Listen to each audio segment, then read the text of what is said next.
Phil, the second season of Tires came out, and they're already teasing a third season coming out pretty soon in 2026. They already confirmed it. Yeah, and they just made a little like ad thing for it was like a football thing, and it was hilarious. It was so funny. I watched it though. I think I talked about it a while ago that I started it and then completely dropped it. Not for any like particular reason. I just kind of stopped. I just finished the second season. I'm in love. Oh, is that good? I love this show. Yeah, I think it's different for sure. I think a lot of your workplace comedies, like you think of The Office, you think of your Parks and Rec. I've never seen Workaholics. I don't know how crazy it gets. I hear Workaholics is hilarious, and I feel like I would love it. This plays probably, I'd imagine, in a weird in-between space, and I'd like to hear people like that have seen maybe both can like weigh in on that. I think it probably plays in on like that more in between of like an Office and a Workaholics, where some of their scenarios get crazy and they're a little weird, and then other episodes they're like fairly normal, and a lot of the stuff is just funny. I think Shane Gillis, he's a comedian I love so much. I think he's so funny in the show. Yes. They set up a lot more potential in this season too, with a lot more character focused like stuff. Like it's not just funny anymore. Like they're actually telling stories by bringing his dad in, played by the dude that plays Sandman, by the way, in Spider-Man 3, which I thought was super funny. I heard his voice and I was like, who is that? And then I looked and I was like, nope, that makes a lot of sense. That's exactly what it sounds like. I want to give all the highlights to, I'm finding the actor again, Steve German, who's another comedian. He plays Will, who is probably one of my favorite. Have you seen I saw season 1. I haven't seen season 2. I love Will so much, and I like the way everyone makes fun of him. So I'm always all in on like what's going on with him. He's really becoming a character too that's growing a lot more from the first season, where he's a lot more like anxious, loser, sucks at his job, whatever, becoming to a lot more of like a confident leader. I think it's cool that a show like this is doing stuff like that, because I wouldn't expect it to.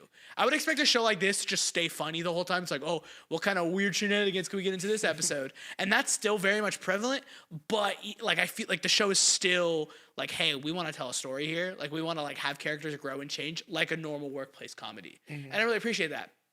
Something that I think people can probably speak on better than me. I've seen 4 seasons of It's Always Sunny in Philadelphia, and very much, I think the reason why it's hard for me to get into that show is those characters don't really change. At least in 4 seasons. I don't know how they change in 10 more seasons, but at least in the first 4 seasons, they don't really change much. This sort of feels like the characters are staying the same, but are slowly becoming more mature, becoming more reasonable, becoming like better people. And I always like when TV does that, because that's how I get into these sitcoms. That's why I watch them. I watch them for the funny, but then I love when they're like willing to be like, hey, like let's try and tell a story here. So I really enjoyed it. Who knows if it'll be on my top 10 projects of the year?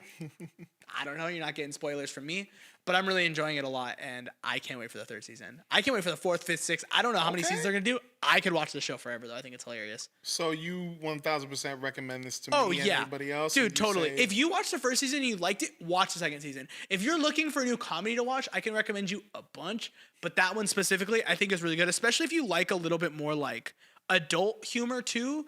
But it isn't like insanely inappropriate. I think they joke about a lot of inappropriate things. Yeah. And there's definitely some stuff where I'm like, dude, what the heck? But I don't think they push anything super hard. It's very like what it is. It feels like very realistic in a lot of ways. I think that's probably the best way I can describe it. But it's hilarious. I love it. I think this season 2 was longer. I think it was like, I had it up and I lost it. Yeah, I think it was like 13 episodes, which I like was like cool. It's like the sweet. Yeah. First season was 6 episodes, and this season was 12. Wow. Which I'm like, perfect. That's exactly what I want. You know, start small in the first season, less episodes, put more budget in the second, make it 12. And I hope I think going on they're gonna do 12, 13 episodes, which is nice. What would you say was your favorite moment of Tire season 2?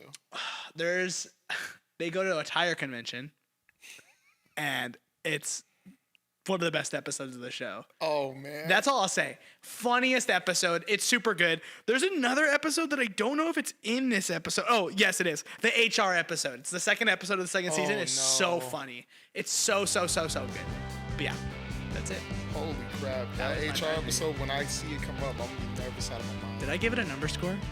I don't think I did. So. I'll give it a 7 out of 10. Okay. I really liked it. Really good.